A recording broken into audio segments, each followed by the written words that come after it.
Hello, everyone, and welcome back to Low Level Chess. I am your host, as Eric Arena. That's me. I'm glad that you guys joined. Today, we're gonna go over one of my games where I absolutely throttle this kid. He's got no hope of living or dying. It's just a chess abyss that he falls into. Now, look, we're making this video probably for the 1,000 to 1,200 range player looking to develop and get a little bit better.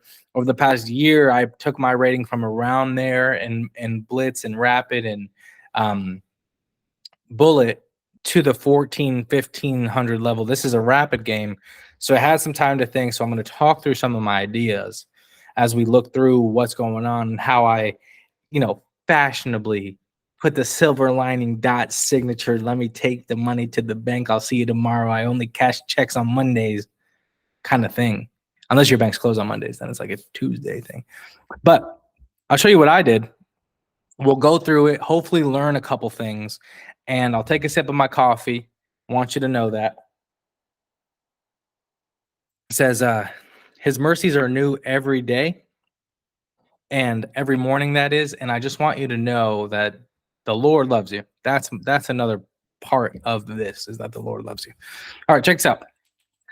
I'm going to play this game with you all. Sometimes I put on my Russian grandmaster voice. I think it really helps explain chess better. So you guys got my screen. You see I'm playing Elijah Shmuel, which is probably how you would say that, Elijah Shmuel. Elisha Shmuel. Forgive me for all those native Hebrew speakers. I've studied some Hebrew on my own. So check this out. 88.5% accuracy, a dime. This is a literal masterpiece by a 1576 chess player against a little scrawny baby 1540 chess player. It's not as good as it seems. It only gets worse. All right. I played pretty well. No mistakes, one miss, 0 blundies, 2 inaccuracies. A very good game by me. Let's go through what I was thinking and how we got here. He plays e4. I'm like, forget about it. c5. We're going Sicilian. I've been playing the Sicilian so many times. I end up in this position in the Sicilian where I'm like, but I played c5, g6, bishop, g7. Like, why aren't I winning? I have this beautiful bishop. What happened? Well, it was because I was playing with no ideas, no theme, no nothing. So let's get into it. Let's get into it. Let's play with a plan and ideas. So let's go talk about some of the ideas here, guys. Yep. Typical play. But then here's already, it's like, whoa, whoa, whoa, whoa. Why are you giving me this juicy, juicy queen to attack? I like this, you know? And so do I go for this? A lot of times in these positions, I'll go for something like this, especially when we're a little more developed, where I'll force him to trade off this bishop for my knight, strictly based on this idea that, the white squares sometimes, as I push my pawns, get a little available. And I'm trying to avoid that. It might not be a grandmaster tactic, but it's an idea that I look for. So I'm like, all right, you know what? Let's see what the boy's got in mind. What's he playing? I'm going to continue to develop my pieces. I know that this push doesn't exist because then this comes with a pawn capture. So I'm just going to take the development and see where it goes. He plays this traditional move. You always see the tension down here. A lot of times we try and trade off these black bishops, see what happens. I'm like, all right, you know what? Let me jump into the action. It's only good because there's more developmental ideas. But in my mind, this is too good to be true. Your knight can't come. It can't come here because now you're just hanging a queen with check, which is not fun for anyone to do. And there's also the most juicy idea of the fork. So he's got to defend, which basically means there's one move, right? You come here, it's your only move. Otherwise, you're giving up a fork early, dude. And you don't want to make this silly mistake, which is even worse than a rook fork, is a queen fork. A royal fork, as they say in the biz. I'm going to open up this. I figure this is coming. To some degree. I think this one's probably a little bit better here because if the bishop comes out, he can play this, but nope. And so already this is a mistake. And I take advantage right away with bishop g4. because now he's got no choice but to take with this if I capture, because he's only got one defense, and he's not bringing the king there. It's not even a defense, right? Actually, that's not even a move. So I basically have the rights to that pawn structure over there. So I'm like, let's take advantage. And he is like, yeah, let's make it even worse. I don't know if that's necessarily worse to play, but we know that the G2 pawn isn't going to be there once it captures the whatever piece I decide to take with. I decide to go with the bishop because this knight is too pretty and it's not moving anytime soon. His knight over here is gone. Right? So this doesn't have to go anywhere anytime soon. And worst of all, if this comes, then that is not protected anymore. So I'm okay. You know, like things are okay. And so with that being said, I'm like, all right, what are we doing? They call this an inaccuracy. It's brilliancy, if you ask me. No, it's not that. But what it is me just trying to prevent counterplay. I know at this 1500 level that there's a lot of games that are just decided on mistakes. And so what I'm trying to do is limit the mistakes that I run into. And that often happens by playing just a tiny bit of defense. A tiny bit of defense can allow your offense to get home when it otherwise would be two guys just blowing their load at each other and nobody wins. You take that for whatever you want. Okay. So this is what we got. Bang. He plays a mistake right away. He's like, I guess he's assuming that this is coming. So he's like, all right, let me skate out of the way. If that does come, then I get a rook. I get an exchange. That's obviously not coming. I think probably further the idea is that this comes, and then I have this pretty knight here. And so that's what happens. Is they call that a miss. But I'm like, all right, this is why I like it. Because I know that now this knight's here. This is ripe, and my queen gets all kinds of view of the board. So I'm like, hey, let's do it. He plays right back, scared little boy. What can you expect? And so I'm like, let's take advantage of this newfound squares for my queen. Black squares. He plays this move. I love this move. I was like, I didn't think he could play this. I thought he was in trouble and he was losing this pawn, maybe even with check. But I forgot that in chess, your opponent can move their pieces. So f4 is definitely best, and it is played because it's now defended. It's now not attacked. Oops, sorry. That's the OP knight move. It's not attacked anymore. So I was like, wow, that's creative, is to move an attacked piece. So I'm like, this guy's pretty good, actually. So what do? I bring that bishop out because I'm like, all right, you're going to block that little section for your bishop. I'm going to threaten it. Now we have 2-on-1 attacking this pawn again. So I'm like, all right, do what you want. And at this point, I see if he wants to play this here and open up things in the middle, that's better for me. His king's in the middle. This side is already damaged. He's likely not going to castle that side. He's 1-2 pieces and then a third move to castle. So he's 3 moves away from castling on the queen side. So I'm like, he's not going to open. So what does he do? And he blunders. Now, he forgot, basically, is all he did. He forgot that he brought his queen back here to protect this juicy C2 square, the juicy C2, to protect this measly old F4 pawn, which, you know, it's like, okay, it makes sense. But now I'm just taking advantage. Bang! Right down memory lane that goes. And just so you guys can see, which I all know you know, but I like to just highlight the good things that I do. We got yourself a fork. It's dinner time.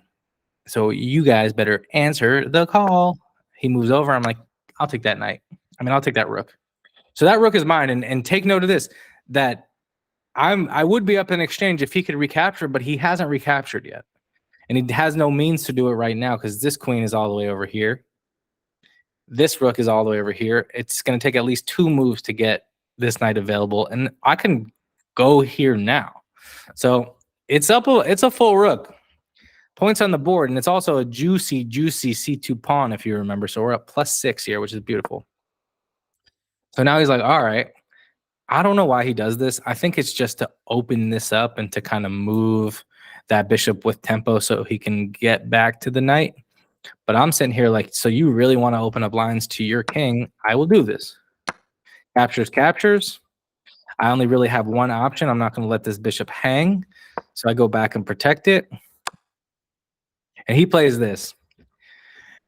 And this check is like a little annoying because, of course, I want to play this, stop that. But then we all know this tactic of taking the pawn with the knight. So the queen is no longer threatened. If I recapture, he's got a rook and I have back rank issues.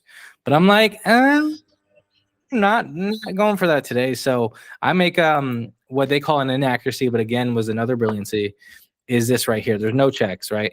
This is not a check. This is hanging if he brings a queen. This right here is easily captured. So I'm like, all right, this is a relatively safe square. And my idea is that I'm going to artificially castle and get my queen back home. I mean, my king back home. But the bishop's hanging. It's not hanging, but they're confronting each other. And if he doesn't take, I'm taking. And that's two pieces, too many. So captures, captures. And now brings his knight to a very nice square. And a good day. This is very good. This is very good. This is a hanging pawn. It looks like a very nice square. But I'm still committed to, I could go defend this, but this is a relatively open line. I also want to be able to guard my king from any unwanted checks should they come. Like if he captures this pawn here, if my rook's here, this is not a spot that he can check me on with the queen, you see. So I'm going to avoid that. Put it there. Wait 1 second. Stay in the call. Stay in the call. Stay in the call. What just happened there? Well, I'm glad you guys are joining. Again, this is Low Level Chess with your host, Eric Arena. Again, back to the game, baby. Back to the game. Back to the game. All right, so my ideas of artificial castling are coming true. He's got no check. He's got no check. None of this is possible. This beautifully placed pawn. So he's like, all right, take care of that pawn. But right away, I'm like, you, sir, are forgetting about my old Uncle Fork who comes in. And now this is a fork, and it absolutely is a fork. But it's really just trading off the pieces because we know that this king on the check has to come off the back rank. And if I capture like we see here, this hangs. But what you have to remember is it's not just him getting back the exchange. This is now a piece trade. So I'm going to end up a full rook if that happens. And of course it's going to happen. What am I going to let it go? So now he comes off the back rank like he needed to. I capture my knight. He gets his. But remember, again, that was for a rook. So he just took that back. And this knight was for nobody. So I have a full rook advantage to win this game. So now it's just a matter of winning this game, ladies and gentlemen. So that's what we're going to do here. We're going to win the game. Now I'm like, okay, overall, I want to consolidate. I want to play smart. Ideally, trade off the queen so I can really take the teeth out of any of his attack. Trade off all the pieces in a perfect world and just end up a rook and you know, take this one down victory lane. So let's see. I play check. I'm at least threatening this pawn. And I'm really, what's going through my mind is that somehow I want to end up where I can deliver a check and force the trading of the queens. It's obviously not going to happen because that's a pawn and not a king, but I'm kind of searching down this lane here. Also, this move centralizes my queen. Beautiful piece now. Excuse me. I connected. All my pieces are connected and defended. This one's hanging, but it's not the biggest concern of mine because there's more to be done with a plus rook advantage. So now I'm like, all right, queen trade. Come on. It's time to trade. Let's do it. And now he plays a great move, which I'm like, oh, that's killer, isn't it? Because that's my artificial castling chances going absolutely poopy, and I can't block it. So I'm like, all right, that wasn't the best idea. I'll go back. So I come back, and let's see. Now he brings his rook onto the open file, but that is not a rook that you have extra, my friend. That's your only rook. So I say rook A to C8, And now, sure, go ahead, trade him off. Fine. That is one step closer to my goal. He's like, all right, I ain't trading nothing. And now that this is my file to claim, I see a check here. And now, although this queen is preventing my king from running, you're finding yourself a little misplaced, brother. Where you going? Where you been? How you doing?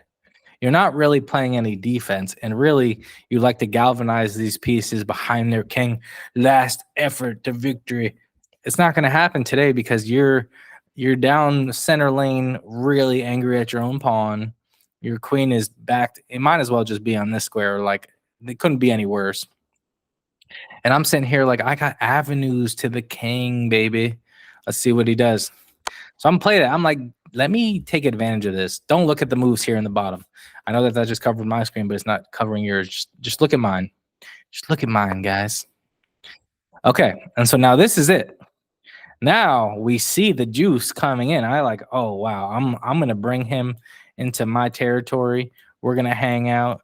He's gonna end up getting checkmated on the H8 square, and I'm gonna win. I know it's gonna happen. Okay, that's not exactly what happens. But here is where we need to be 1,500 plus level players and not 1,200 level players.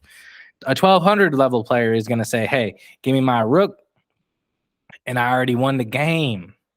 But guess what? Guess what, ladies and gentlemen, is that he has more ideas than this, right? This here is a fork, because now this doesn't come with check. If I take this rook, he probably gets a rook back. I could play this, check. I could block it here. But it's just not as friendly as continuing the mating idea. So we have to sometimes avoid material for the win. And so now I'm looking, okay, so what are my checks here? We have check here, and that's going to force him out this way, probably right back to where he came from. So I don't know if this is the one. This one is completely hanging. There is this. This is interesting, but really that's just met right here, right? Because now, so say we play this, all he has to do is this now, and he's comfortable. And now my pieces that were once very nicely connected really fall in trouble. So I play what ends up being the gorgeous check, which really fights him off. Is he can't take it. I'm taking 1, 2, 3, 4, 5 squares away. 6 has already been taken. That is what we call a forced move. And right here now is the juice. Because now this is gone, this is gone, this is gone, this is gone, this is gone, this is gone, this is gone. So all I have to do is deliver a check with things staying how they are. Because this is no good, right? This is no good. It's just going to redo it. So now I just have to focus on restricting the squares, right? You count how many squares he's got, and I take the very last one from him with checkmate. That queen, if you follow the queen, he just danced around the king. And we got a checkmate right in the middle of the board with Dumb and Dumber over here having no say about what happens to their leader. And that's not how an army works, right? They want to be involved in the fight and at least, whittle my attacks down and hope for some kind of stalemate in another video. But this was low-level chess. This is, again, a nice victory by me, Eric Arena, and I hope that you all enjoyed. So we'll talk about it more in my next game. It'll take me probably 6 to 8 weeks to get another win. So I'll see you probably by June after I'm done editing. But I thank you for joining. Welcome back to Low Level Chess. I'll see you next time.